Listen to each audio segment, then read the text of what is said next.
ప్రభు రాకడ మరింత దగ్గర పడింది. మీరు మొదట విశ్వసించిన దానికంటే రక్షణ దినము మరింత దగ్గరలో ఉంది. సిద్ధపాటు కలిగి ఉండండి.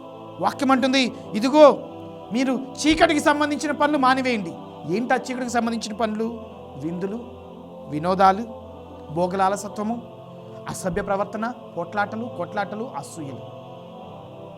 అన్నిటి మనం ధ్యానించలేము. కానీ ఒక విషయం చెప్తాను, మీరు చీకటికి సంబంధించిన పనులు మానివేయండి.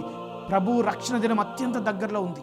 ఏంటా చీకటికి సంబంధించిన పనులు? అనేకమైనవి ఉన్నాయి. మొట్టమొదటంట విందులు, వినోదాలు.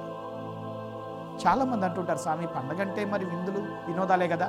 నో, అది ఏమాత్రం జ్ఞానం లేని వారు చెప్పే సమాధానం అది. ఏమాత్రం విశ్వాసంలో పరిపక్వత లేని వారు చెప్పే సమాధానం అది. ఏమాత్రము గుడికి వచ్చే వాళ్ళు చెప్పే సమాధానం కాదది. విశ్వాసంలో ఉన్న వాళ్ళు చెప్పే సమాధానం కాదది. విందులు, వినోదాల పండుగ అంటే